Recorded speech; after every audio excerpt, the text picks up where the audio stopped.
हा प्रश्न खरं तर आपल्या या परमार्थ जिज्ञासा या नावातच दडलेला आहे. अ, जिज्ञासा या शब्दाचा मला खरंच अर्थ जाणून घेण्याची इच्छा आहे. म्हणजे मला परमार्थाची आवड आहे, म्हणजे मी जिज्ञासू आहे असं होईल का? का जिज्ञासू असणं म्हणजे काही वेगळं असतं?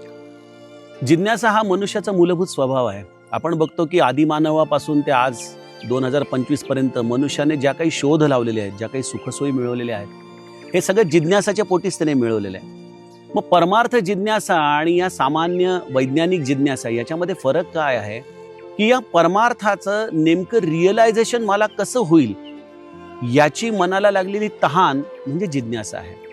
आणि या जिज्ञासेच्या आधाराने संतांनी तो राजमार्ग पूर्णपणे आखून दिलेला आहे आम्हाला.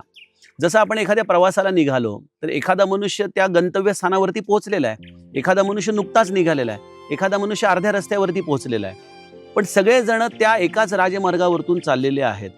जसं त्या माणसाने त्या गंतव्यापर्यंत पोहोचताना त्या मार्गाची आखणी केली, तसं संतांनी या परमार्थाची खरं तर पूर्णपणे आखणी करून दिलेली आहे.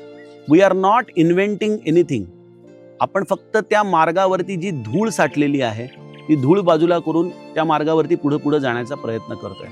तर इथं जिज्ञासा असल्याशिवाय तुम्ही स्वतःला साफ करणार नाही, स्वतःला सतत तपासणार नाही, स्वतः सतत त्या मार्गावरती आपण आहोत की नाही याची चाचपणी करणार नाही. त्यामुळे जिज्ञासा लागणं हे परमार्थामध्ये अत्यंत महत्त्वाचं आहे.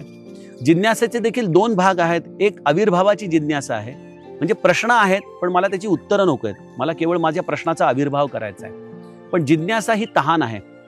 पाण्याकडे बघून तहान भागत नाही, पाणी प्याल्यानंतरच तहान भागते. त्याप्रमाणे जिज्ञासातून मिळालेली उत्तरं जर आपण आपल्या आचरणामध्ये आणली तर त्या परमार्थ जिज्ञासेतून खऱ्या अर्थाने आपली तृष्णा भागू शकते. धन्यवाद दादा.